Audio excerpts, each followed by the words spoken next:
Nu, čau, Karlsson. Čau, medinieki. Parunāsim par 90.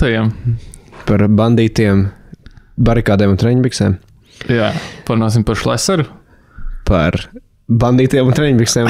Un par Ķīnu. Un par Ķīnu, jā. Un parunāsim noslēgumā arī par mūsdienīgākām tēmām no AI pasaules un visādākām amerikāņu tiesas prāvām un vai ir labs laiks pirkt Apple akcijas. Opā, Tas tiem, kuriem patīk gamblot akcijās, tā kā lūdzu klausieties līdz beigām. Mēs izteiksim savu viedokli. Būs arī promokods kādam Interactive Brokers vai kaut kam tādam, jā? Ne, kaut kam absolūti šeidī, tā kā Latvijā izveidotai platformai, kur tu vari mainīties ar akcijām, kas nav akcijas, bet viņam ir līdzīga vērtība, un tu vari pirkt arī 0,002 akcijas.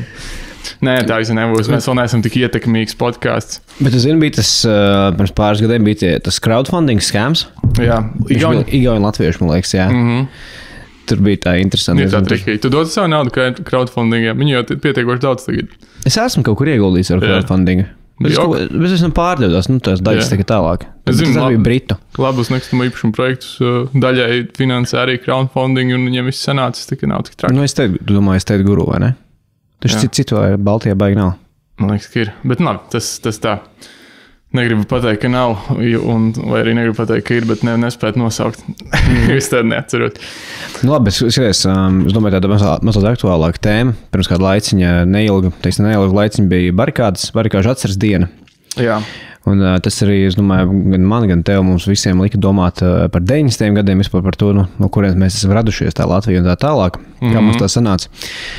Es teikšu žudīgi, es īstenībā par barikādēm un par 90. gadiem ļoti daudz nezinu nemaz. Ja man ir kaut ko ir vecāks stāstījuši, kaut ko ir vecvecāks stāstījuši, kaut ko cilvēku, kaut kādas dokumentālās filmas un tā tālāk.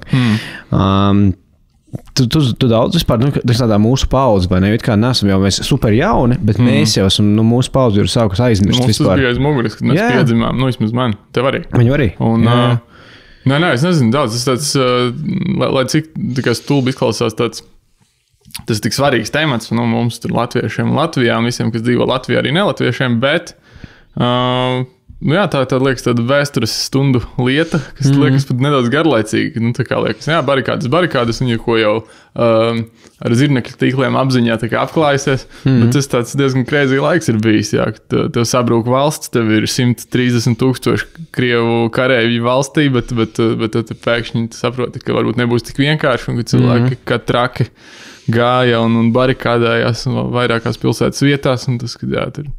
Skaties, laikam tas jautājums ir kāds, vai ne? Es vienkārši, tieši skatījos kādu dokumentālo īsu filmu par to, kāpēc tas viss tā notika. Un kāpēc vispār, teiksim, tā barikādas Rīgā sākās. Un Rīgā barikādas jau sākās dēļ tā, ka Viļņā notika visi tie gadījumi, kur cilvēks sabrauc tanki, jo Viļņā aizgāja bojā 13 cilvēku. Un tajā brīdī Ražuks un Dainis Ivāns, viņš pareizi saku? Man liekas, ka jā. Reizēm mēs par to nezinām vairs. Viņi abi vienkārši sāka aicināt cilvēkus iet ielās atbalstīt lietuviešus, kas, laikam, saprot, simboliski arī bija tomēr tāds izgājiens pret to Padomju Savienību. Un, tajā laikā 500,000 cilvēku izgāja Krasmalā. 500,000. Domāju, tas tikai tajā laikā bija Rīgā bija ļoti daudz, pirms Krievi visi izbrauc ārā, bija kaut virs miljonu cilvēku, vienkārši pus Rīgas. Bet tas bija viens cilvēks no dažādām vietām. Jā. Viņi izgāja Rīgas ielās, lai atbalstītu lietuviešus, lai protestētu, varbūt, lai parādītu to, ka viņi arī varbūt kaut ko tādu vēlās un sāk celtās barikādas. Un tas man liekas ļoti jocīgi ir. Man līdz šim, man arī mans priekšstats par tām barikādēm bija tās, ka, Padomju Savienība bruka, jo viņa bruka. Cilvēki izgāja kaut kādas barikādas uztaisīt, tāpat jau tad neviens nekaroja. Cik tur bija kaut viena bruņmašīna un tā tālāk. Un tad kaut kā vienkārši mēs to neatkarību atguvām. Man tāds iespējas bija, bet īstenībā tas jau nav tik vienkārši. Būtu tās barikādas vai nebūtu, tāpat tās jau rezultāts tāds pats. Bet tad, kad paklausies, un kad bija tā viņu Krievu īpašā OMON vienība, kas tās apšaudas arī veica vienīgās, kas notika. Pēc tā jau gan tomēr tagad izklausās, ka viņi taustījās, ka tur vēl bija tāds, ka, tās barikādas nebūtu, ja tie cilvēki tik ļoti nesolidarizētos, varbūt tomēr būtu daudz savādāk. Īstenībā, kas notika vairākas lietas. Jo, piemēram, tajā laikā Maskavā izgāja, laikam, 100,000 cilvēku protestēt. Pret Padomju Savienību. Jo tā informācija, kas bija, tas sanāca jau jocīgi, vai ne? Jo latvieši protestēja ļoti miermīlīgi. Vai viņi jau neprotestēja, vienkārši viņi izgāja ielās miermīlīgi, bez vardarbības. Vietējie tie interfrontes, kas bija tā Padomju Savienības puse. Ar Alfredu Rubiku priekšgalā, ar citu, kas parlamentā sēdēja. Cietumā arī atsēdēja. Mums vēstures skolotājs teica, ka viņš vienīgais politiķis, ka viņš uzticās, jo viņi visi tikai ir traki, bet viņš vismaz atsēdēja cietumā laiku par to. Līdz ar to viņš mums ir izcietis soļi par to. Jā, 60 gados toši kādām var domas mainīt pat ar cietumu.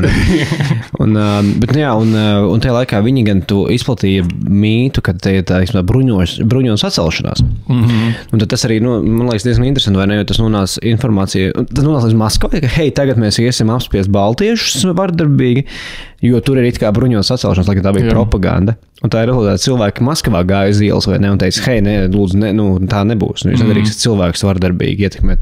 Un ka īstenībā, es saprotu tas, ka tas viss bija ļoti miermīlīgi. Tas bija tas, kas spēlēja lielu lomu tajā, lai arī pat Čehoslovākijas tā laika, kas tur prezidents vai ministra prezidents arī tā kā zvanīja Gorbačovam, teica, lūdzu, tu neterorizē cilvēkus. Un jā, bet at the end of the day, tas, kāpēc Latvijā ir atkal neatkarība, ir tāpēc, ka diezgan sagāja apstākļi. Jo Francija, Vācija teica, ka kas jūs traki kaut kādiem, ko tie baltieši dara. Jo Francija, Vācija nebija mūsu pusē. Nav tā, ka mums baigi palīdzēt arī tagad ikdienā. Viņi nogaida, saprot, ka nav citu varianti, un tad viņi tikai iestājās pareizajā pusē. Jā, un tur jau tajā... Viņi palikt ar tīrām rokām, man liekas, katrā situācijā. Viņi galīgi nebija mūsu pusē, jo labi, vācieši bija tikko atkal apvienoti un tā tālāk, bet no Eiropas laikam Islanda, Lielbritānija bija mūsu pusē. Paldies Islandē, bet, Islanda nav tur ģeopolitikas. Paldies visiem 4 iedzīvotājiem, kas sadevās rokās un izrādīja mums atbalstu. Un Amerika, palielam, cik kā es to saprotu, mums pateikties par savu neatkarību tikai vienīgi Amerikai. Amerikā bija reizē ar to, ka paziņoja, ka mēs būsim brīvi, reizē arī uz amerikāņiem vairs netēmēja atomieroči.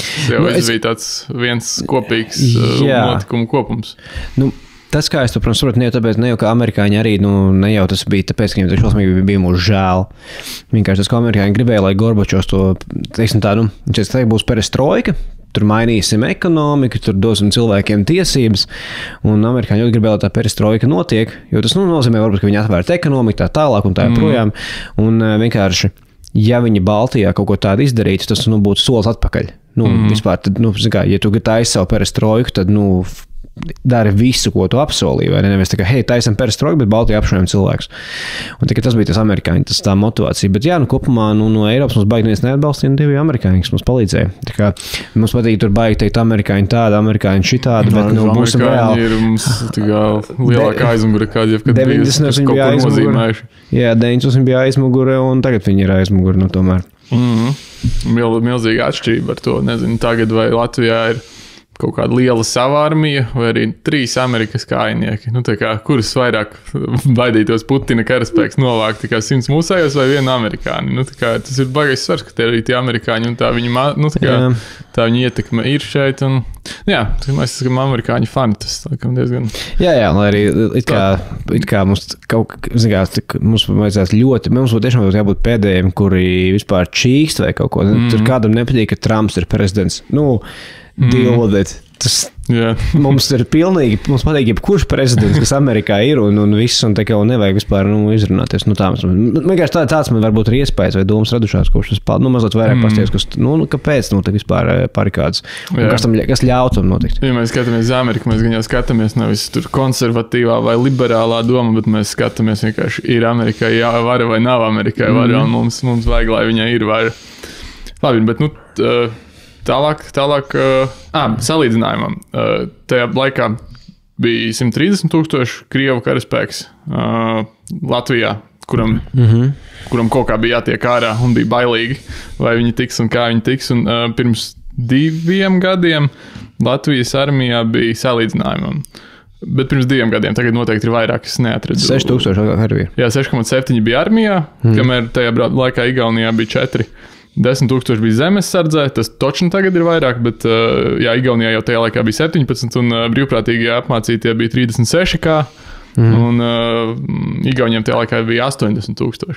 Mēs, cik ļoti salīdzinot tagad, mums vispār mūsu foršā labā armija ir maziņāka nekā tajā laikā bija tie random džeki, kuriem tu vienkārši nekādā ziņā nezini, kā tu paļausies un ko viņi darīs. Viņi ir 130,000 un nezinu, ko viņi darīs. Bet viņi darīja to, ko viņi dara vislabāk. Viņi iztirgoja savus ieročus un sprākstvielas, jo varēja nopelnīt peso, un tad jau sākās viss lielais bizīts, par ko tu noteikti gribi šodien parunāt 90. gadu. Bet labi, pirms runājam, tev jautājums par armiju izmēriem un tā tālāk, kas notiek. Vai Latvijā vajadzētu pilnībā legalizēt ieročus, un vai valdībai vajadzētu mudināt katrai ģimenei iegādāties vismaz vienu šaujamieroci? Par šito es nostājos vienu jauku video YouTube par Šveici, un Šveicē visiem ir ieroči. Tur ir obligātais dienas smogs. Jā, un tā ir milzīga atšķirība, jo Šveicē tas cilvēks varbūt pat gribētu, lai viņam nav tas ierocis un nav tā atbildība, bet viņi visi ir apmācīti, un viņiem tas ir nevis tiesības, bet pienākums, kamēr Amerikā viņi tur šā viens otru nost, un viņi saka, ka tas ierocis ir viņa tiesības, nevis pienākums. Ja mums būtu lielais jautājums, kāds mindsets ir mums šajā jautājumā. Man jau liekas, ka mēs neesam tādi ieroču ziņā frīki, kā varbūt amerikāņi, kuriem gribās ieroci, jo tādas viņa tiesības, un mēs viens otru nešausim, ja mums kaimiņš savu suni pakakinās uz zemes gabala mūsējā, kā viņi varbūt varētu darīt un dažreiz dara, un par to raksta ziņās. Man liekas, mēs to labi apmācīti, mēs to ieroci uztvertu kā pienākumu, nevis tiesības. Attiecīgi, man liekas, nekas slikti nebūtu, ja mēs, man liekas, tā ir tā kritiskā masa, ko pārvarot, mēs varētu būt droši, ka liela daļa Latvijas ir apmācīti, viņi nav obligāti zemesardze vai obligātais dienas, bet viņi ir apmācīti rīkoties ar ieroci, viņam tie ieroči ir, un tā automātiski tikai ienaidniekam ir neinteresants, jo tā tauta zina, ko darīt tādā stundā. Somijā ir bišķi līdzīgi. Somijā ir izteikti tā, ka viņi zina, ko darīt, un pie viņiem pieskarties būtu ļoti grūti, jo tur ne tikai armiju jāskatās, bet vienkārši normāli ģimeni tev iespējams. Jā, kur logi, kuram te garām. Bet arī es esmu ar vairākiem cilvēkiem tur runājis, ka viņam teica, bet nevar tā darīt, ka taču kāda jēga visiem no ieroču, viņi tāpat nemācēs ar viņiem šaut. Milzīga apmācība, tu pie viņa tiktu. Jā, bet diskusija bija, bet par to diskusija mums bija par to vienkārši teica, ka, acīm redzot cilvēki, visi negrib iet zemesardzē, kas ir katram ir savi iemesli, kas ir katram personīgi iemesli. Bet tāpat labāk. Bet tāpat, ja te iebrūk Krievijas armija, tāpat labāk, ka tev mājās ir ierocis un to ar viņu bišķiņu māk šaut, nekā ka tev vispār nav. Jo kas ir opcija A, tevi nosit sievu, tevi izvaro un pēc tam nosit, ja? Vai arī opcija B, tu varbūt viņu vismaz nošauj. To cilvēku nejauši, nemākot. Apzinoties, ka tevi var nošaut, viņš pie tevis varbūt nemaz jau pirmajā vietā baigi liek nelīdīs un ko tas šitādas izvērtības, kā viņi tur darīja Ukrainā, nedarīs. Tāpēc arī man liekas, ka būtu jābūt ļoti milzīgai kampaņai, kas cilvēks motivē un mudina pirkt ieroči, lai to mājās ir vismaz minimum vienkārši gloks, lai to stāvēt mājās. Jā. Un tā ir ļoti loģiski. Tā ir līdzīga līmeņa atbildība, kā, varīt kaut kādu vieglo lidaparātu. Tam jānāk līdzi ar aptuveni tāda arī apmācība. Bet tā jau nav, ka tu pašlaik Latvijā, Latvijā var nopirkt gloku, piemēram, un tur arī nāk apmācības kaut kādas. Tu jau nevar tā vienkārši. Visiem jāizsverās kā medniekiem un miers. Būs bio gaļa un būs arī aizsardzības. Bet 90. un biznesa.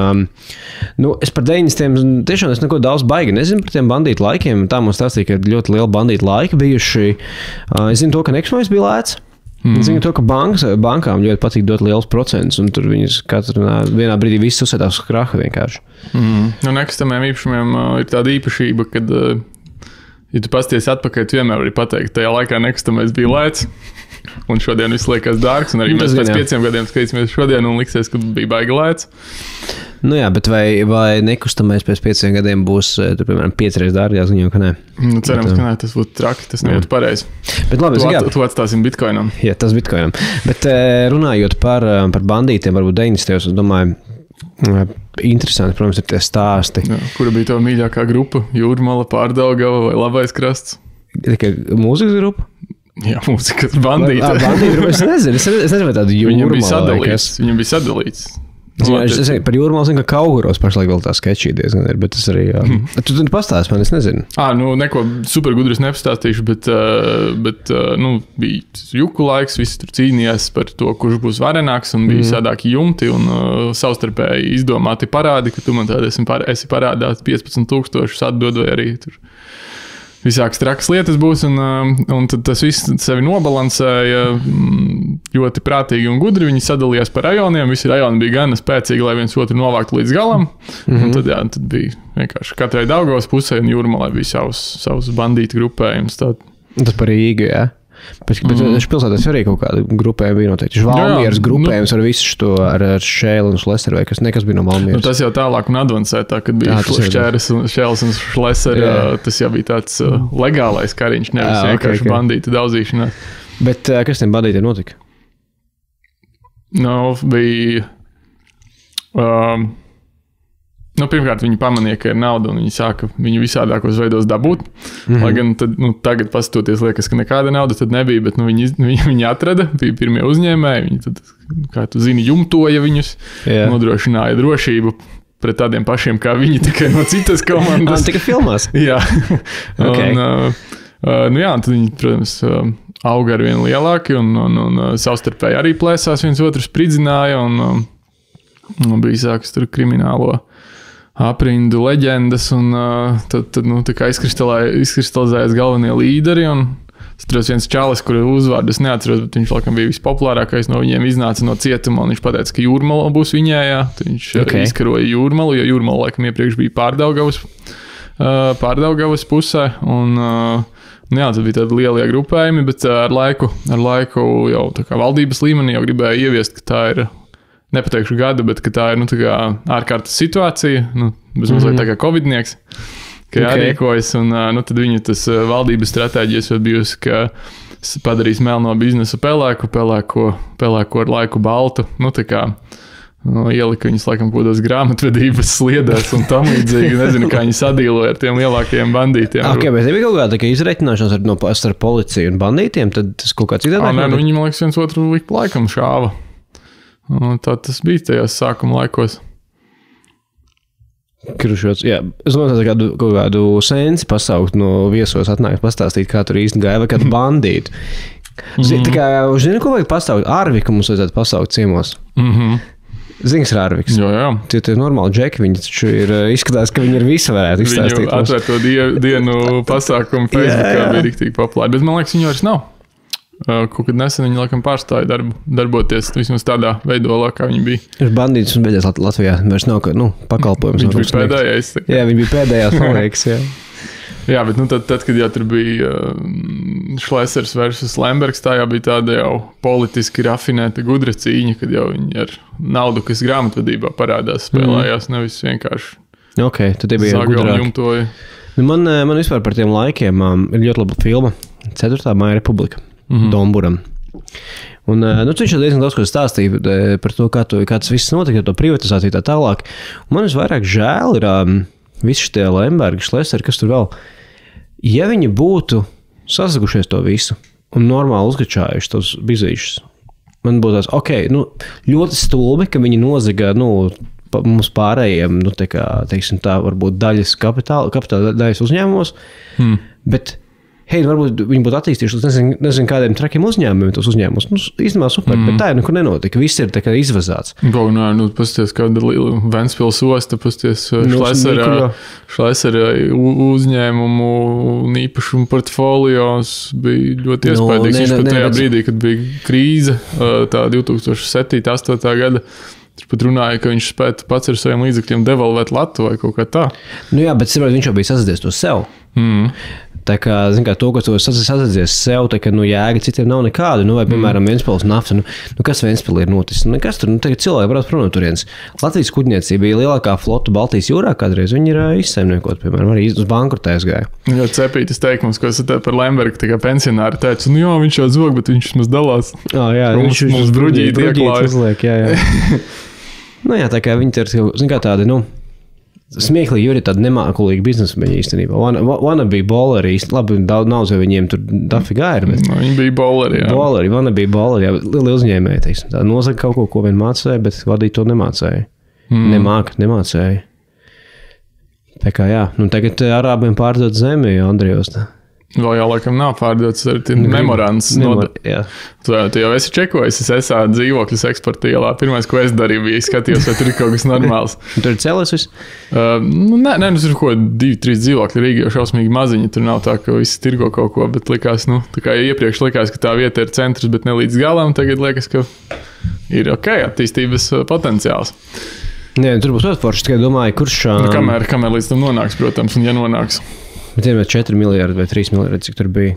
3 miljardi. Es par to lokāciju, kas ir Andrejos, cik es arī esmu ar cilvēkiem parunājies, mana tā teorija ir tāda, ka vismaz kā man gribējās, lai tas notiktu, piemēram, es saprotu, ka tur ir mega potenciāls.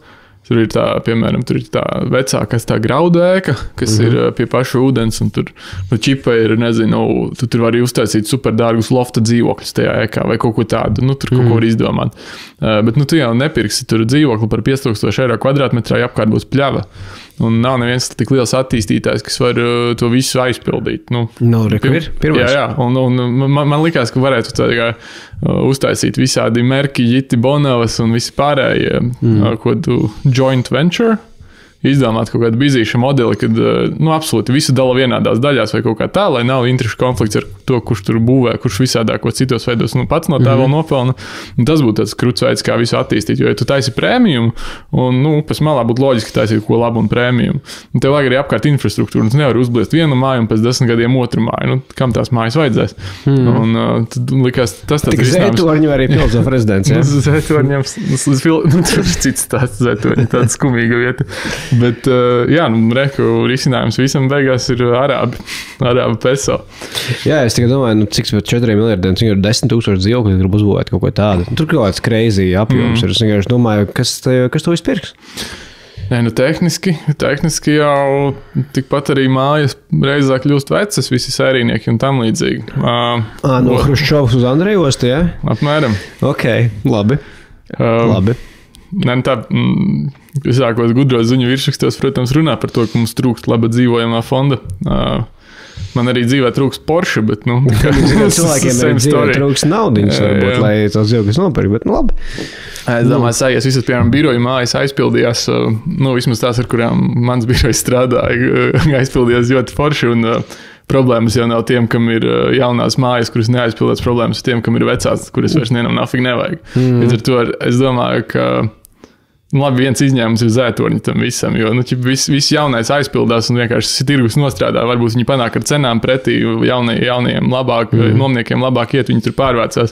Zētorņi nesasniedz to piesātinājumu, bet pārējie sasniedz. Labi, bet atgriežoties pie mūsu bandītiem. Jā. Šķēlēm un šleseriem un tā tālāk. Šlesers bija Ķīnā. Jā, tas viss internets bija pilns ar ziņām par to, ka šlesers ir Ķīnā. Tur bija arī Linda Liepiņa un visa viņa tā branža. Jā, tur bija diezgan rēcīgi, jo tur bija, laikam, tā, man pierakstīja, tur bija 5 no Latvijas pirmajā vietā.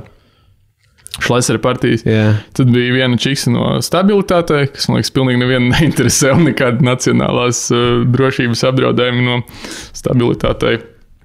Nav kaut kas ziņās rādāms, jo visiem jau sen ir kaut kāda viena alga par to visu, un visi gaida vissliktāko no tās partijas. Tādā apdraudējuma nav, jo tā partija. Tā kā tu jau zināji. Jā.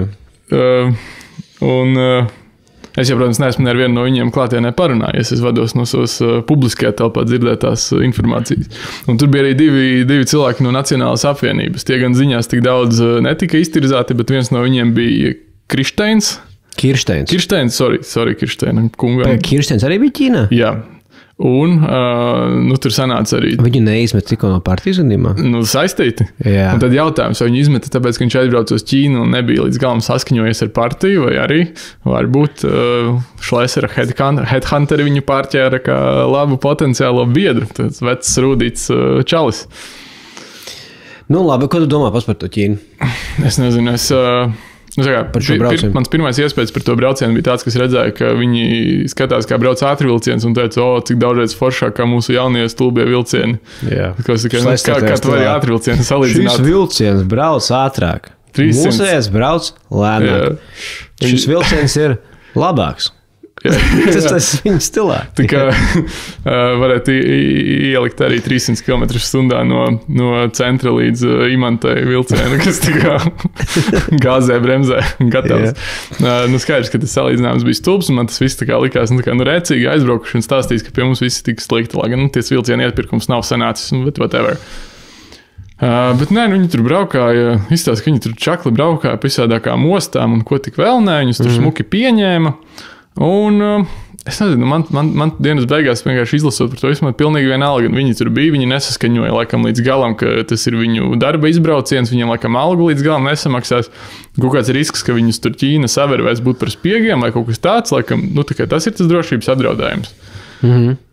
Nu, skaties, es nezinu, viņi ar Kariņu privātu lidmašīnu lidoja uz Ķīnu, vai ne? Nē. Tā jau nav problēma. Šlesers vēl rādīja to bildi, kā viņš dāvina dāvanu, un viņam dāvina dāvanu. Viņš teica, ka es pats par savu naudu pirku to šo dāvanu, jo valsts neatbalstīja šo pasākumu. Jā. Nu, es, piemēram, neatbalstu tādu braukšanu uz Ķīnu vispār.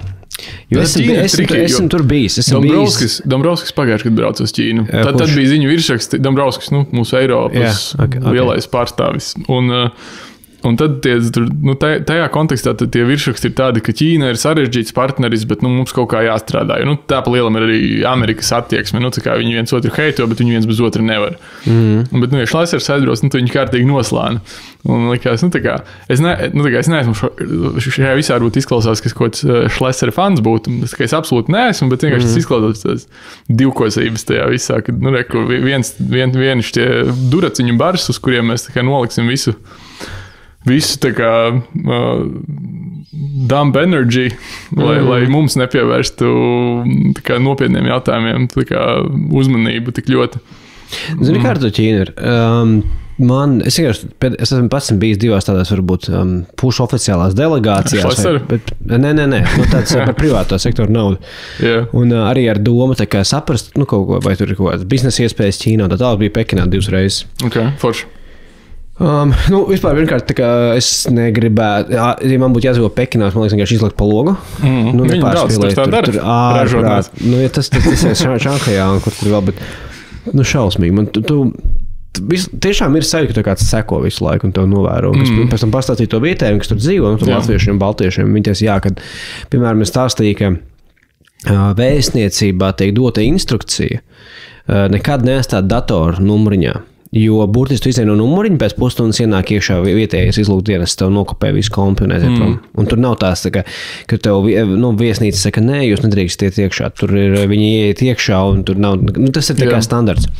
Bet kopumā iegājuši par to Ķīnu kā tādu, viņiem, jo man ļoti nepatīk tie video, kur tur Šlesers saka, reiz, kur vilciens, viņš brauc ātrāk, mums viss ir slikti. Tā ir šausmīgi, tā ir tāda Ķīnas propagandas mašīna. Jā, tu pasties, kā tur ir, tas tā kā, smieklīgs pieejams, ka tu rādi kaut kādu vienu robotiņu, kas tev pienes ēst, vai kaut kādu sūdiņu, kas saliek Rubika kubu, vai ko viņi tur rādīja. Tā kā tu pilnībā ignorēsi tās visas viņa milzīgās sociālās problēmas, tā kā visu vidējā cilvēka net worth un kaut ko tādu. Nē, un tāpēc tas, ja gribas aizbraukt un parādīt, vienkārši, ko saka, ir ok braukt un skatīties kā ar citur. Un ir ok norādīt uz lietām, kas ir valstī, sliktas mums, teiksim tā. Bet braucot uz Ameriku parāda, kā tur ir. Bet, Ķīna puse no tā viss ir propaganda, ko mēs no Ķīnas redzam. Bet tik daudz viss tagad ar vien vairāk tie video nāk ārā un dokumentāls filmas par Ķīnu, kā tur īstenībā viss notiek. Ka viss ir baigā fasāde. Ir tāds Lao Y 86 un Serpent Za. Tā 2 YouTube kanāli. Es noteikti visiem ieteiktu paskatīties par to, kā īstenībā Ķīnā notiek. Jo tur ir 2 džeki, viņi Ķīnā nodzīvoja 11 gadus, viņi tur ķīniski, mandarīnu valodā labi perfekti runā tā tālāk. Viņi tur viņiem bija sievas no ķīnietes. Viņi tur dzīvoja, viņi sāk braukāja pa visu Ķīnu, viņi rādīja, kā tur īstenībā viss ir, ka viss ir baigā fasāde. Un arī teikt runā par to visu to propagandu. Bet jebkurā gadījumā, baigi tā čīp vienkārši. Man liekas, diezgan tik ļoti Šlesera video, kā Šlesera video. Tā viņam ir vienreiz video, kur viņš iegāja veikalā un teica, skatieties, biezpienas te maksā 30 centi Lietuvā, Latvijā ir dārgāk. Kāpēc tā ir? Tāpat ja viņam ir to Ķīnas video. Prasti, who cares? Viņš mācīja tikai nopirkt biezpienu, vai viņš pats pērk biezpienu? Es nezinu. Viņš mācīja tu tikai uzvesties veikalā. Viņš nepērk pats. Bet viņš varbūt īstenībā tajā video, ko es redzēju, viņš nevis tā kā gribēja norādīt, ka Lietuvā ir Latvija. Viņš bija šokā, kā izskatās biezpienas veikalā. Viņš vienkārši bija šokā, ka paskat, te ir biespiedas. Tikai es nezinu, kas ar viņu tur ir. Bet, Viņš ir rēcīgs pipers. Lai cik ļoti no tā varētu kaut ko izspiest, ka viņš ir kaut kāds lādzīgs čalis, viņš vienmēr pieliks punktu ar tādu kārtīgu kādu izteicienu, un man visu manu šīs situācijas izpētēji nolika pie vietas tas, kā viņš filmēja, ka Ķīna no augšas ir reku daudz pilsētas, viss gaišs, Latvijā viss tumšs, Ķīnā vairāk cilvēku. Dedukcijas spējas. Tad es biju gatavs kaut kādā veidā pievilkt to, ka ir varbūt kaut kādi slikti onkuļi un tantes ļoti mēģina viņu iegāst arī tad, kad nevajag saprast, fuck it, kāda starpība. Tas ir sarežģīts pipers. Man pēc tā laika, pēc Ķīnā bija tās 2 reizes nedēļai, man vienīgā doma bija, es gribu ātrāk atpakaļ uz Latviju, man ir pilnīgi nospēlējis par ekonomisko progresu, es vienkārši negribu tajā Ķīnā atrasties. Tik trāk, jā. Tur ir šausmīgs piesārņojums, un tas viss vienkārši, Zini, ka tev liekas, ka tev ir paranoja iekšā par kaut ko, es nezinu, tev liekas, tevs galvas uzskatīs klavieres, vai kāds tev vēro, tā tur vienkārši visu laiku. Tas ļoti tā. Japāņu paziņa teica, ka es prasīju, kā viņam gāja Ķīnā, kad viņš bija Ķīnā, viņš teica, ka viss ir normāli, bet tik palaikam telefonam zūd zona un tāda prikoli. Vienmēr viņam daudz ir darba iespēja kaut kādā valsts sektorā, kādam jau tie visi datori jāpizdīja un jāzog informāciju. Tā ir. Kur tu strādāji? Es strādāju IT, ko tu dari? Es zogu datorus. Zakt ir viena lieta, bet tāpēc man jāskatās visu failu. Visu failu jāskatās. Jā. Tā kā, ja kādam nav īsti, ja kāds ir haters un vienkārši patīk līdz cilvēku dzīvēs un bāz degunu, kur nevajag varēs strādāt Ķīnas izlūkdienestos. Kopā ar Schlesseru. Nē, ja patīk rietum, var vienkārši kaut kā sadabūt Obamas kontaktus. Obamam jau arī bija līdzīgi izgājieni. Viņa kā baraketobama.com. Nē? Viņa tā ir. Bet jā. Man jau kurā gadījumā, vienlaiks par to, ko es nav piekritījuši, ir neatkarīgi, vai tur Ķīna propaganda vai nē, tas ir tā smieklīgi. Hei, mums valstī ir struktūrāls problēmas, bet Schlesers bija Ķīnā. Tagad sāksim vainot Schleseru, ka viņš bija Ķīnā. Ok.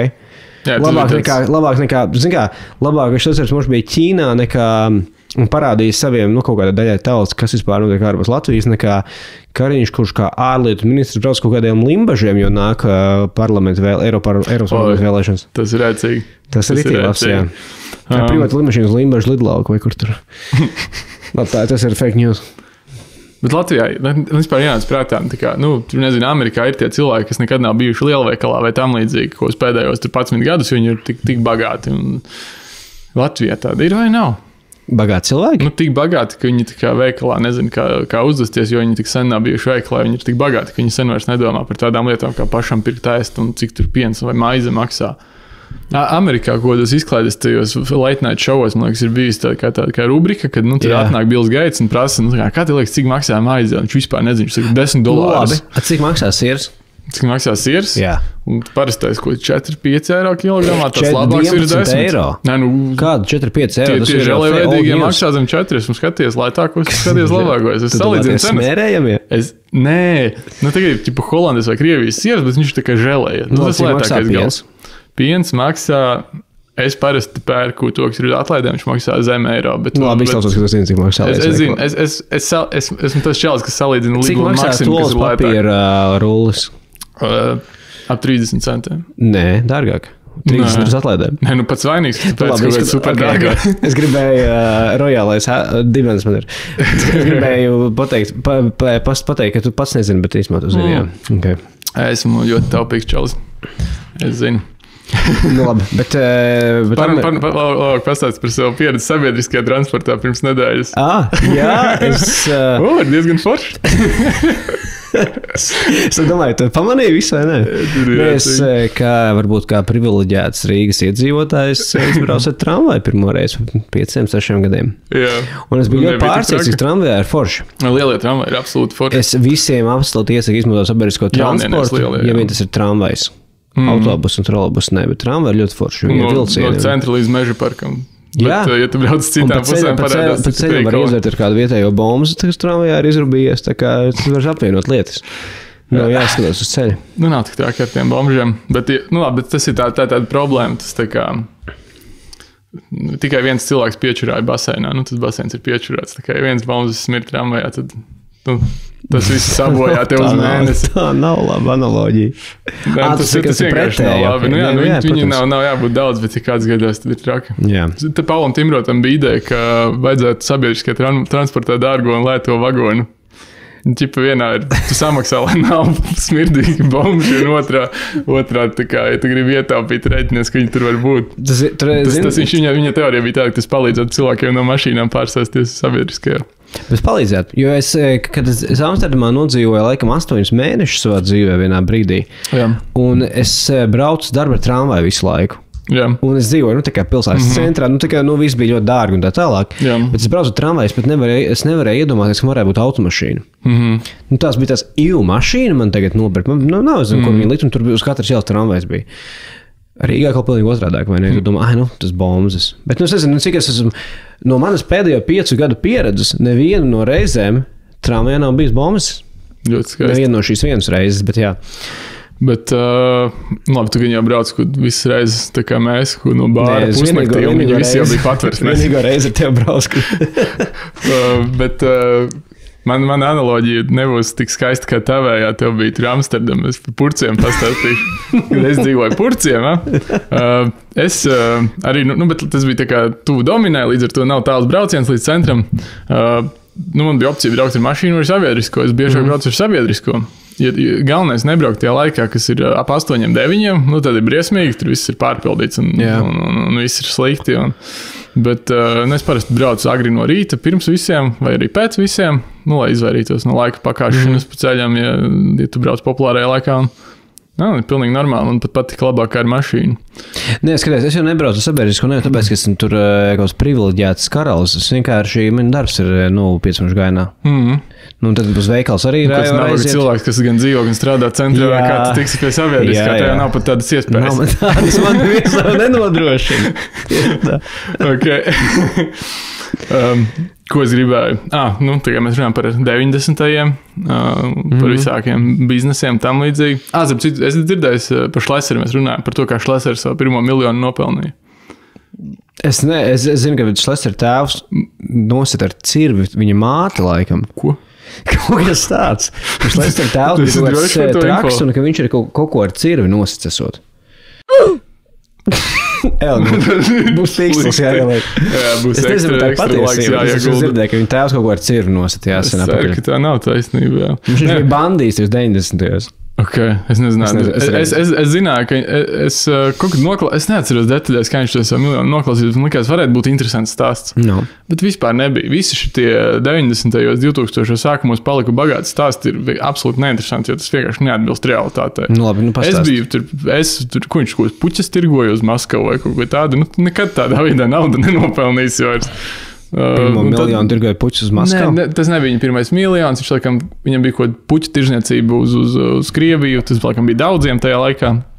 Un tad viņš aizbrauca uz Skandināviju. Un viņš sadīloja, ka uz Latviju atnāca Dresman vai Kubus vai kaut kāds no tiem veikaliem.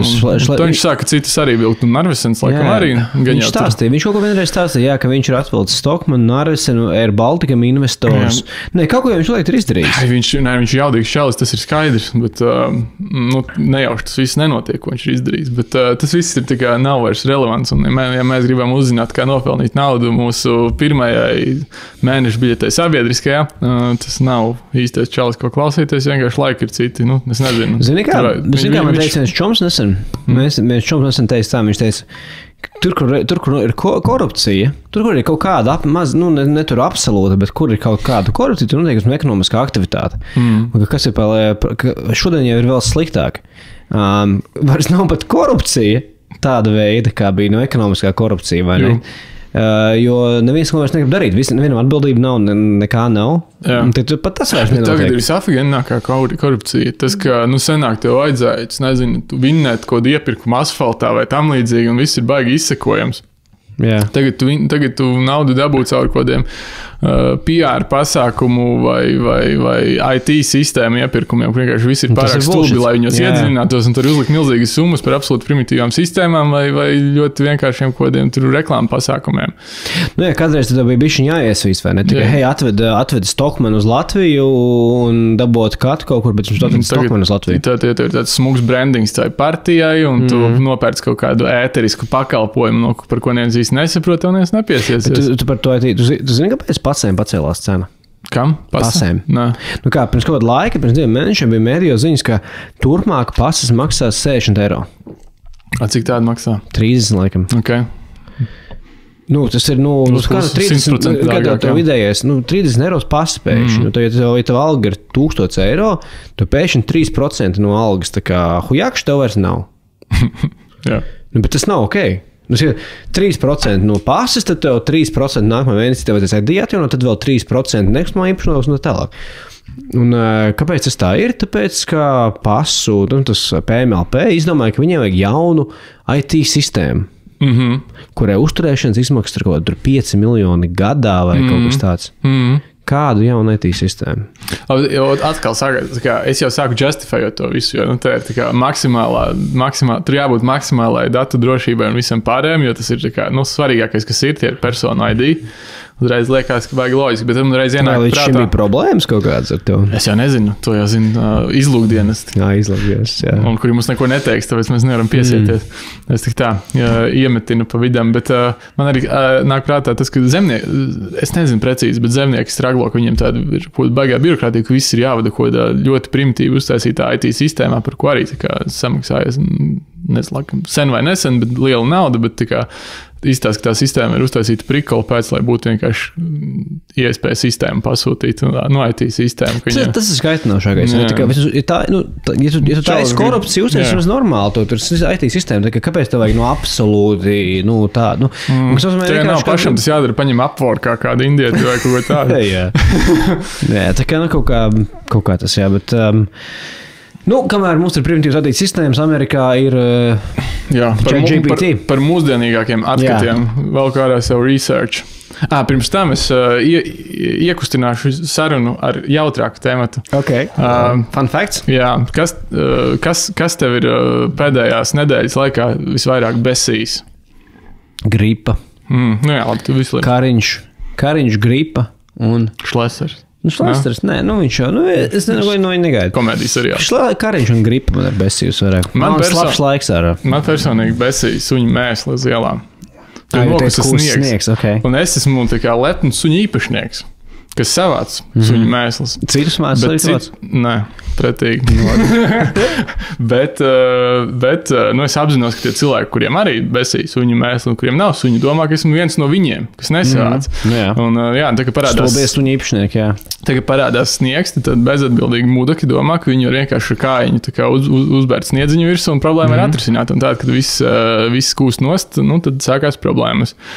Un manā jautrajā speciālā ziņu izlaidumā ir ziņa par Itāliju, par Bolzāno pilsētu, kas ir ļoti skaistā vietā pašos ziemeļos, pietiekoši tuvu pār kalniem pārbraucot Innsbrukai, tikai tam kalnainajam Austrijas galam, un viņi izdarīja diezgan ģeniālu lietu, tagad reģistrē suni, tev tad jāreģistrē arī DNS. Un viņi ik pa laikam tajiem suņu sūdiņiem uztaisa DNS paraugus un reģistrē atrod, kurš tad ir tas mudeks, kas nav savācis, un uzliek viņam sodu, kas būs 50 līdz 500 eiro apmērā. Nice. Un, ja tu nereģistrē suņa DNS, tad 292 līdz 1048 eiro sods par to, ka tu vienkārši nereģistrē viņu. Kādā veidā viņi atklās, ja kādam sunim nav reģistrēts DNS? Tev ir tā kā Latvijā, es domāju, visiem suņiem obligāti jābūt čipētiem, un viņiem ir sistēma, un tur vienkārši nav izpildīts viens no ķeksīšiem, kas ir viņa DNS. Kas ir suņu policists, nāk klāt, tev prasa, hei, parāda suņu pasu, vai kas? Kaut kāds, nezinu, Latvijā ir zemkopības ministrija, kas ir atbildīga par suņu, to dzīvnieku reģistru, un tur vienkārši visiem lopiņiem jābūt ķeksītiem, kā ir vai nav, ja nav, tad viņiem prasīs, protams. Bet kā viņi varētu kurā brīdī tev lika kāds reģistrēs? Tu Excelītī paņem filtru, ir ievadīts vai nav ievadīts DNS, un tiem, kam nav, tiem zvani. Katram lopiņam ir saimnieks, un saimniekam ir kontakti. Bet tu nopērci, vienkārši nezinu, tagad mans suns uztaisa ar čomas suni sunieni, uztaisa bērniņu, sunīti kucēnu, un es tev viņu pārdodu par 100 eiro. Nu, neviens jau nezinās, tev viņš ir vispār piedāvājis. Tas ir cita veida sots, tas, kas nereģistrēs. Bet kā kāds var atklāt, ka tu neesi reģistrējis?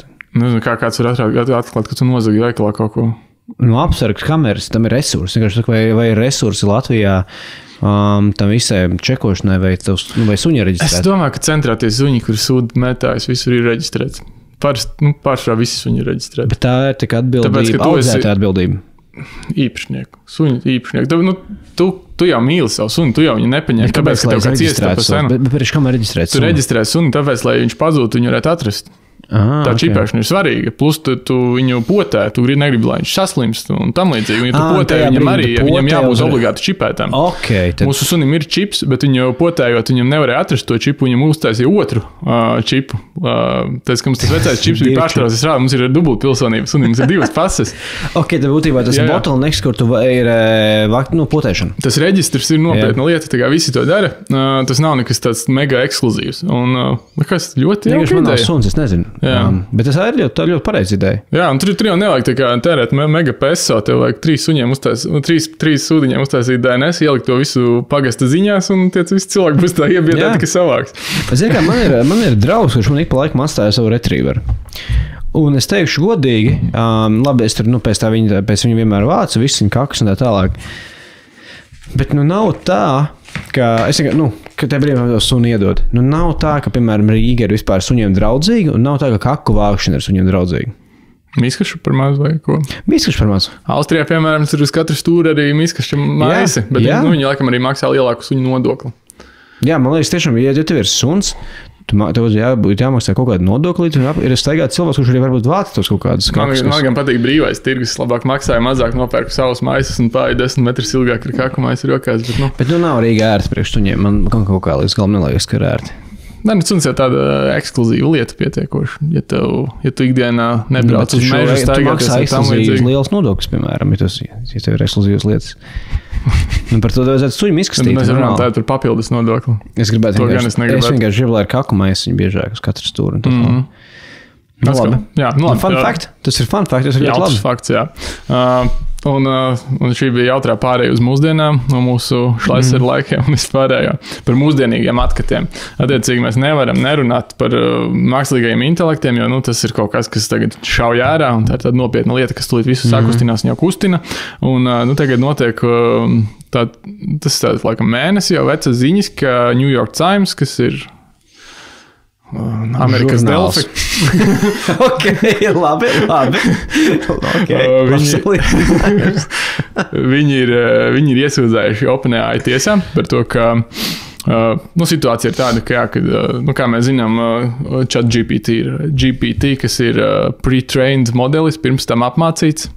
Un, lai apmācītu, vajag datus, un viņi ir aplēši, ka kaut kādu 1 līdz 2% no izmantotiem datiem, kas īstenībā ļoti daudz, izmantoja tieši New York Times datus, jo viņiem jau savs bizītes atstrādāts. Pirmkārt, viņi daudz ko pasaulē notiekoši ir aprakstījuši. Otrkārt, viņi taču pelna arī naudu ar visādiem affiliate linkiem, līdz ar to viņi ir aprakstījuši visu veidu produktus, kurš ir labāks, kurš ir sliktāks, un ielikuši Amazon linkus, lai pelnītu to naudu. Un var sakot, tāds viņa bizness. Tagad tie jaunie cilvēki, kas lieto ChatGPT, kas laikam ir 100 miljoni, vai kaut kas tāds. Ļoti daudz, jā. Ļoti daudz. Viņi viņu daudzajādi lieto arī tā, lai viņam paprasītu, nevis, kur labākās 30 litru mugursoma ceļojumiem savam ChatGPT, nevis obligāti googlēt un tad skatītos pirmo New York Times rezultātu. Tad New York Times saka, ka viņiem ir miljardi zaudējumu dēļ šī, un kad viņi tā kā sūdz tiesā, viņi ir izmantojuši copyrightotus datus, un atņēmuši viņiem reizē klientus, kas ir, tu vari viņus saprast, tu vari viņus saprast, bet tajā pašā laikā tu saproti arī to, ka mākslīgā intelekta rīki ir kaut kas tāds, kas ir, tas ir jaunais internets, un visdrīzāk tagad varbūt viņi vinnēs, to tiesas prāvu redzēs kādā veidā, bet tāpat ilgtermiņā vinnētājs būs AI kompānijas, jo tas ir pārāk liels un pārāk neapturams. Ka OpenAI vinnēs? Es domāju, ka viņi tagad nevinnēs, bet 10 gadu griezumā tas viss būs piliens jūrā, jo viņi tik ļoti pārņems pasauli, ka viņi būs tik svarīgi, ka tas ziņu mēdījis vairs uz tā visa fona būs tā kā, parādās internets un parādās Delfi LV un tad nomirst avīze. Tas būs, man liekas, tāds scenārijs. Bet kas ir interesanti šajā visā, un kāpēc par to ir interesanti papļāpāt nedaudz, ir tas, ka kā tev šķiet, kāds būs rezultāts. Viens labi OpenAI visdrīzāk kaut kādā veidā viņi zaudēs, jo viņi ir izmantojuši tos datus un nav viņiem laikam neko maksājuši. Viens risinājums, viņi vienkārši samaksā viņiem milzīgu prēmiju un viņiem neļauj izmantot tos datus, viņi kaut kādā veidā izšķiro viņus un izņem ārā. Bet man liekas, tas ir kaut kāds rezultāts, kas nav interesants nevienai pusē, jo mākslīgo intelektu neapturēsi un tādiem kā New York Times, kas saprot, ka viņiem varbūt bizītes tiks iedragāts, jo visādas kompānijas uztaisīs tos mākslīgā rīka modeļu, intelektu rīkus un visādi citādi. Tāpat visi izmantos viņus. Loģiski būtu nākt klajā ar kaut kādu sadarbības modeli. Skaties, zini, kā man liekas, pirmais ir varbūt tiem, kas nezina, kas tas viss ir. Ja jūs nezināt, kas ir ChatGPT, tad esam par to runājuši iepriekš. Tas bija vaļā podkāsts, paklausieties to. Mēs runājam vienā no sērijām par ChatGPT. Jā, es novirzīju komēdiju podkāstu. Jā, mēs esam ļoti intelektuāli šajā podkāstā. Mūsu pirmo sēriju. bet jā, tas būtībā, tas kā tas strādā, ir tie modeļi visi, kas ir tie, teiksim tā, mākslīgais intelekts, viņiem tā jau nav maģija, viņiem vienkārši tiek dots milzīgs prātum neatprotams apjoms ar datiem, no kā viņi dažādiem algoritmiem mācās. Mēs varam atcerēties, ka Elons Musks nobanoja tvītu skatīšanās apjomu, attiecīgi turēja apstīties 600 tvītus dienā vienā brīdī, kad viņš bija nopircis, un ja tu biji tas paid subscription, laikam 6000, un tas bija tieši tāpēc, ka tie visi, kas taisīja rīkus, sūtīja savus rīkus uz Twitteri, un viņi vāca informāciju. Jā. Un tas arī bija dēļ visādiem tur, krievu botiem un tā tālāk, bet, ja kāds nezinu, kā strādā, tā nav maģija, vienkārši tur ir vajadzīgs milzīgs apjoms ar datiem, mums neaptverams, lai tie visi chatbot un ChatGPT, viņi visi spētu tā kā... Viņiem ir resursi, no kā mācīties. Jautājums par to New York Times ir tāds, ka vai viņi skaidrs, ka jautājums, vai viņiem ir zaudējumi. Vai viņiem ir zaudējumi, vai viņi īstenībā vienkārši... Billions of billions. Jo skaidrs, ka tie dati ir ņemti no viņiem daļai. Jo viņiem viss, kas ir internetā, tas ir, no viņiem dati ir ņemti. Bet jautājums, tas viņiem rada zaudējums. Es domāju, ka jā. Tas nevar neradīt, jo tā kā viņi pelna naudu no tā, ka viņiem apstās lapu, un ka viņiem... Viņi nenopelnos tās reklāmas un nenopelnos tā, ka tālāk linku neuzspiež. Bet tas arī ir brīvais tirgus. Vecais ir labāks risinājums. Ja tu neuzliec, bet skaidrs, kas notiek. Pieņemsim, brīvais tirgus būtu nesodīt viņus, vai nelikt kompensēt. Tas jau nav sods, tas ir tā kā tu liec OpenAI kompensēt New York Timesam par viņu ieguldīto laiku un to datu veidošanā. Bet pieņemsim, ka brīvais tirgus saka, mēs tagad, tiesa saka, nē, OpenAI ir taisnība, brīvais tirgus darīt kā gribat. Bet tie būs beigās paradoks, vai ne? Jo, ja ir tā, kā New York Times saka, ka viņiem tie ir milzīgi zaudējumi, tad loģiski būtu, ka viņi beigs eksistēt, vai ne? Viņi saka, tagad ChatGPT nozog visu trafiku, kas mums ir, vai ne? Viņi iet uzreiz, cilvēki iet tur, prasa, kas ir labākā mugursoma, viņi pie mums neiet, mēs nepelnām uz afiliētiem.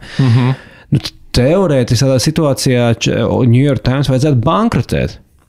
Un visi New York Times un visi nākamie, kad viņi bankrotē un tā tālāk, kas notiek, viņi vairs neražo datus. Tad nav no kā trenēt, jā. Bet tādā kaut tur ir, un tad vairs kā OpenAI vairs nav no kā mācīties. Tā kā tas ir īstenībā diezgan interesanti, vai ne? Jo nav pat svarīgi, vai kādam uzliks sodu, vai ne, vēl kompensēt. Tas jau ir jautājums, ko OpenAI domā par to. Ilgtermiņa risinājums, tas ir labais jautājums, par ko tagad tā kā var parunāt. Un cik es paskatījos internetos un kāda ir viedokļi, tā kā viens risinājums, jo New York Times jau nav vienīgais, kam šis cepī. Tādi būs daudzi. Un ja mēs tiešām aizstāsim vienā brīdī kaut kādu mākslīgā intelekta rīku ar Google aizstāsim ar mākslīgā intelekta rīku, tad daudz kas mainīsies tajā digitālajā vidē. Es tev varu pateikt ļoti piemēru no mana uzņēmuma. Mums bija ChatGPT apmācības. Es teicu, īsi stāstīju. Un, piemēram, mums ir tāda lieta, praktisks jautājums, mums vajag nopirkt ziemas riepas mūsu flotē. Un, lūk, mums flotas servisa menedžers izmantoja ChatGPT, lai atrastu, kas ir labākais ar iespējas konkrētās mašīnas, kuras ChatGPT ieteiktu. Un viņš jau negāja, un ko viņš izdarīja? Viņš jau negāja, negooglēja, kuras ir labākās riepas. Viņš pateica, ko izdarīja ChatGPT. Pastījās 101 review saitā, kāds ir vidējais reviews. Tajā outputā viņš jau nepateica, hei, nu šī riepa ir no tāda un tāda linka. Hei, šeit New York Times teica. Viņš vienkārši pateica, šīs ir vidēji labākās riepas.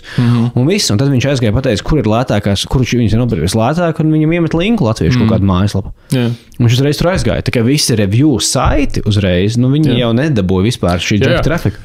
Es tam citu arī šo čekoju, un man arī parādījās apakšā tā kā atsaucītas, nu tā kā pēdiņas, un tu arī viņiem tā kā uzbraukt ar pelīti, un lielākā daļa nestrādāja, dažām atvērās kaut mājaslapa, bet atkal viņiem, viņiem jau tas bizīs tāds, ka tu iesaki un tev ir tas affiliate links, jā.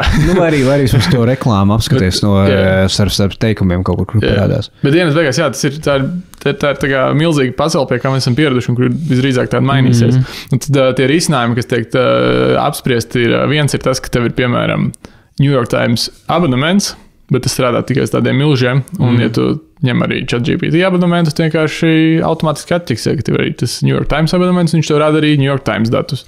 Otrs rīki tādi kā OpenAI, viņiem New York Times par kādu fiksētu gada milzīgu cenu piedāvā izmantot savus datus. Tas arī ir kā viens no tādiem risinājumiem, kas varētu būt loģisks, un tu vari, piemēram, tu pērc to ChatGPT savu plānu, parasti tādu visu izmanto bezmaksas, bet man jau tagad darbiņā ir maksas, tas 4. interesantāk. Jā, ir vērts tiem, kas nav izmēģinājuši, ir vērts maksas.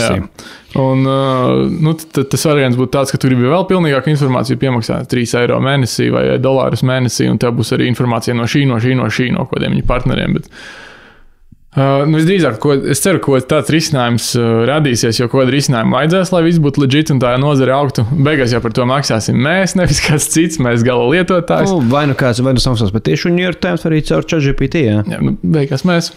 Mums jau pelna naudu viņi. Jautājums, kurā brīdī ko paņem, bet jā, tā tas varētu būt.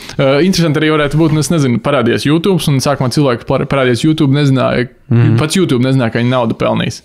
Tas ir funny, vai ne? Jā. YouTube nezināja, kā naudu pelnīt. Tagad tādi superbagātie YouTuberi rodas darot muļķības un tam līdzīgi, un senāk viņi paši nezināja, kā viņi to monetizēs. Jā, un varbūt šis būs arī kaut kāds jauns, varbūt tā vietā, lai nogalinātu satura radītājus blogos un affiliate linkos.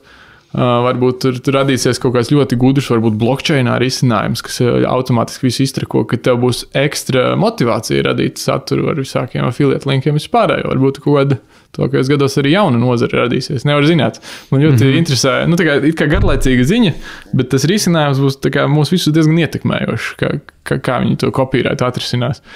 Bet ja Amerikas augstā lielā tiesa pasaka, ka copyrights pie kājas par viņu, tas arī ir interesanti. Tad mēs arī varam diezgan brīvi rīkoties. Es zinu, lietas, kas ir garlaicīgas, parasti ir mūsu dzīve visietekmējošākās. Jo. Tā kā tas ir ļoti interesanti. Bet man liekas, ļoti interesanti, jo es par to nebiju tik ļoti aizdomājis. Es tev virsrakstu izlasīju, bet es tā nepadomāju, ko tas pār nozīmē, ko tas stāst. Sanāk pa lielam, ka jautājums, vai mainīsies varbūt tas datu ģenerēšanas landscapes? Piemēram, ja tagad Somas un Riepas reviewoja New York Times, un rakstīja reklāmu rakstus. Jā. Ko tas nozīmē? Tas nozīmē to, ka mēs abi varētu nopirkt 5 somas un viņas. Tas būtu tās varbūt datu marketplace, kur tu varēji, kas būs demokrātiskāk un liberālāk pieejams jebkuram, kur tu varēsi piedalīties. Vai ne? Jo līdz šim tev bija tāds milzīgs review sites. Es nezinu. Tas arī tas ir baigi. Googles tāda norieta vēstnesis ir tas, ka ir tā visa SEO pasaule, ka tu optimizē savus rakstus un blogu un visu, lai tas būtu interesants meklētājiem.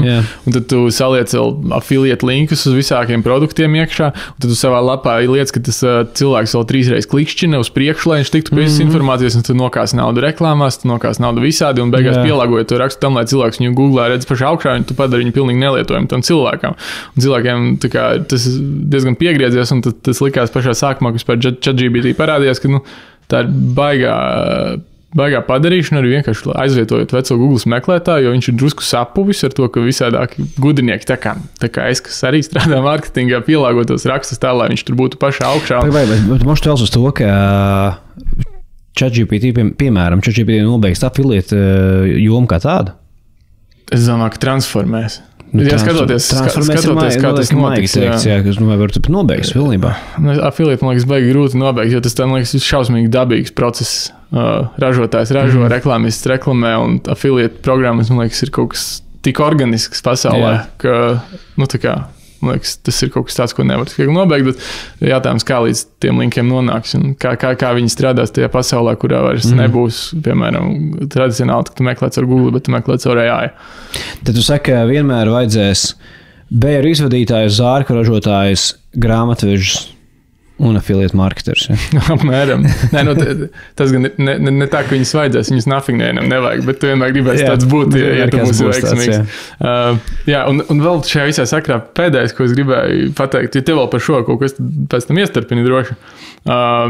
Kā tev šķiet, kas notiek ar Apple, jo kā Apple bija slēgta kā vērtīgākais uzņēmums zīmols, un akcijas Apple šogad pagājušajā gadā kāpa, protams, visiem nenormāli kāpa, visiem lielajiem milžiem kāpa, bet viņiem kāpa daudz lēnāk, kā piemēram Microsoftam, kā mēs iepriekš podkāstā runājām arī ar Egiju, ka pagājušajā gadā visiem cepīja AI, un visur, kur bija AI, viss kāpa augšā, un visiem lielajiem uzņēmumiem šķiet bija kaut kas viņu lielās AI stratēģijas, kas bija baigais selling points, lai viņu uzņēmums kļūtu vērtīgāks.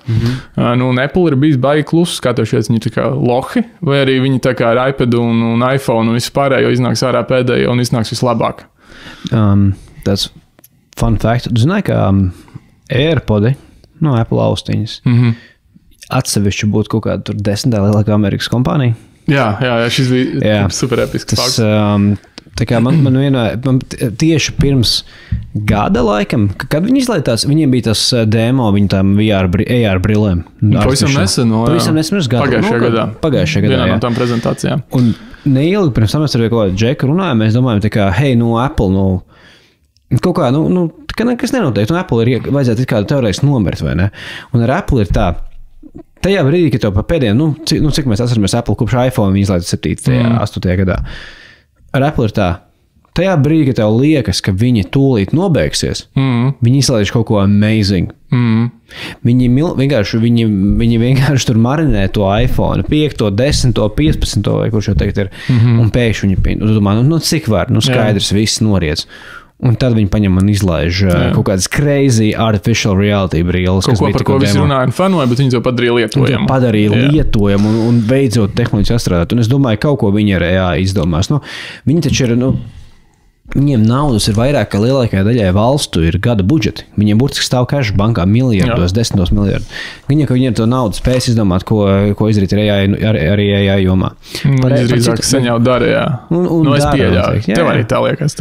Es teiktu, ka Apple ir vienkārši, esmu ļoti daudz reiz domājis, jau viss, nevajag pirkt Apple akcijas, un viņi kaut ko vienkārši izvelk no kaut kurienes, kaut kāda brīna. Tagad viņa akcijas kāp lēnāk, kā piemēram Microsoft, līdz ar to sarētu būt brīdis. Viņas kāp lēnāk kā Microsoft, vienkārši Microsoft bija labs gads. Viņiem ir ļoti labs tas jaunais CEO, kurš tas indietis. Jā, viņi pirms tam bija garlaicīgi, bet tagad viņiem jaunais CEO, un viss tas OpenAI nav publisks uzņēmums, bet Microsoft visur viņiem blakus, līdz ar to tas super ietekmē. Būs reāli, varētu būt, ka Apple arī, grūti ir kāpt akcijām uzņēmumam, kurš tā jau ir tur vērtīgākais uzņēmums pasaulē pēc Saudi Aramco, vai ne? Jā, Microsoft viņam tuvu, tā kā kopīgā vērtība, tā kā market value, viņiem abiem tādi ir 3 triljardi. Triljoni, nemāku pareizi pateikt latviski to skaitli, bet jā, tā kā Apple bija jau iepriekš. 3 triljoni. Tas ir crazy. Un, Microsoft to sasniedz tikko, un izstāsta, ka Microsoft paies garām. Jā, bet tagad padomā, no kā viņiem ir šī tirgus vērtība. Ja Microsoft ir bijis 30 gadus visu pasauli, viņiem ir operētāja sistēmas, kompjūti, datori. Tu vari uzskatīt, ka viņi neko interesanti nedara tajā laikā, kad maksā 2-3 subscriptions no savu datoru. Viņiem ir programmatūra, viņiem ir hardware, un Apple ir tikpat vērtīgs no sūdu telefoniem. Jā, cik Apple lietotāji ir pasaulē? Cik daudz? Jā. Apple produktu lietotāju personu. Tu var parēķināt. tas minējums. Minējums, man nepatīk minēt. Ja, piemēram, Jaustiņas ir 10. vērtīgākais uzņēmums Amerikā. Ausiņas pērk tie, kuriem ir Apple ierīces. Ausiņas pie Android nepērk klāts. Tā jau tu vari... Labi. Miljards? Ļoti tuvu 1,2 miljardi. Un tas ir Morgan Stanley dati. Es to neizdomāju. Oficiāli. Bet, attiecīgi, viņiem ir tāda piekļuva cilvēku datiem, kā nevienam praktiski. Microsoft varbūt, bet Microsoft netaisa mākslīgo intelektu OpenAI taisa viņu. Nē, Microsoft arī taisa, bet whatever. Attiecīgi, tur arī tāda dilemma. Viņi var pateikt, ka viņi uztaisīja no šiem visiem datiem mega produktu un viņi tikai aiziet urā, bet reizē arī Apple ir tie, kuri saka, ka viņi neizmanto klientu datus, līdz ar to viņi nedrīkst to teikt, pat ja viņi izmanto. Jā, viņi vienmēr nostājušies tajā privātumā pusē, kamēr viss cits ir spiegoši. Jā, tāpēc ir jāizlieto iPhone. Jā, un... Plus arī tas, ka tagad iPhone, kas arī tās akcijas nedzen tik ļoti augšā. Šodienas situācijā iPhone dzīves cikls ir sasniedzis vidēji 4,5 gadus. Wow, tas baigi ilgi. Daudz, jā. Un ja viņi izdomās nākamo ierīci, kur ir kaut kāda AI inovācija, tas liks daudziem nomainīties. Jo es tikko nopirku 15. iPhone Pro. Un, ko dos interneta apskatos, teica, ja tu maini no 13. vai 14. no 14. Varbūt nav jēga mainīt, bet no 13. tu baigi sajūtīs. Es mainīju no 11. man joprojām garlaicīgi. Same shit, tikai kvalitatīvāk. Labāks bildes, jā. Un tas, ka viņi pietaupa tos, skaidrs, ka viņi mākslīgo intelektu izmanto. Tu vari tur no bildes nokopēt tekstu, tu vari no bildes izņemt cilvēciņa formu. Tas jau viss mākslīgais intelekts, viņš ir ļoti gudrs. Bet mēs esam tādi pieraduši, mēs gribam redzēt to produktu tādā kā Siri formā, ka tur viņi runā un viņš ir tā kā personība. Siri ir diezgan atpalikusi, jā. Tas pilnīgi garām. Un mēs ļoti visi gaidām to, un visdrīzāk, tad, kad tas notiks, un tas būs tikai jaunajā ierīcē, tas varētu arī rezultēties, ka visi pērk vairāk to ierīci. Un līdz ar to viņa akcijas uzkāpja atkal ļoti augsta. Es neesmu nopircis viņa akcijas. Es šogad gribu sākt kaut ko pirkt, bet man tagad liekas, ka tas būtu ļoti prātīgi. Labi. Es domāju, bet tā arī paliksim. Jā. Nebalsosim par šlēsargu procesu Ķīnu, pirksim Apple akcijas. Jā, nebalsosim par Ķīnu, pirksim Ķīnā ražotas iPhones. Jā, perfekti. Ļoti labi, jā. Okay, labi, tad līdz nākamajai reizei. Iespējams, ar kādu gudru viesi. Visticamāk, jā. Jā, čaunieks. Jā, bye.